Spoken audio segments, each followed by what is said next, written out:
show now, NewsNation political and economic contributor Mick Mulvaney. He's also the former acting chief of staff for President Trump. I want to get to what this means for Americans' bottom line, because people are already, struggling with affordability right now. Now they're seeing gas prices creep up. But first, this escalation that we're seeing here today with the strikes from Israel on that airport there in Iran, Mick, what does that tell you about Trump's strategy right now and the coordination that he has between the United States and Israel with Netanyahu?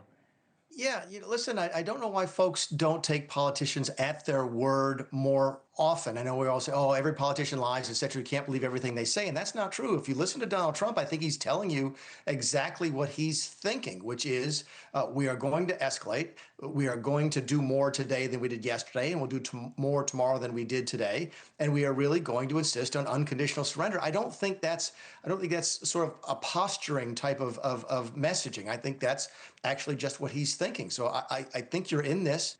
To the general's point, this is not a timeline dictated war. That's the first time I've heard it described like that. I really like that. It's not timeline directed, it's conditions directed. And they're going to continue to do, the U.S. and their allies are going to continue to do what they do until they meet those conditions. And right now, that's unconditional surrender. So I don't think this is going away, tomorrow. And I think we're in this for a while yet. Yeah, gosh, well, 6 days, 6 weeks, 6 months. I mean, how long is it going to be? Here at home, let's talk about the pain at the pump that people are feeling. They're getting a real sticker shock when they head to the gas pumps this week. Prices up 14% since the U.S. struck Iran just a week ago. The Strait of Hormuz is virtually shut down right now. I think we can show you what traffic normally looks like and then how it's been looking. We've got some maritime footage I think we can show you. But Trump has floated the idea of these naval escorts for oil ships to try to alleviate some of that pain. Does the administration need to make that happen or something similar?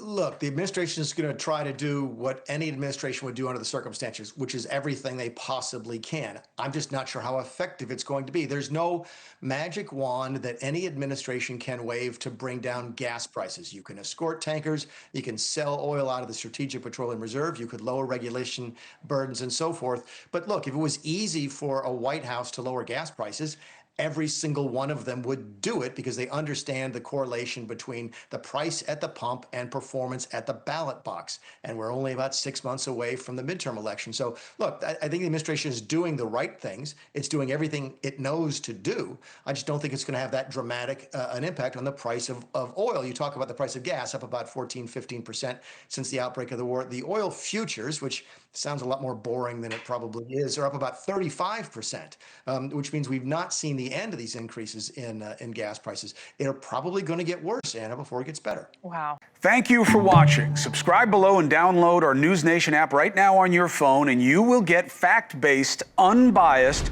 news for all Americans.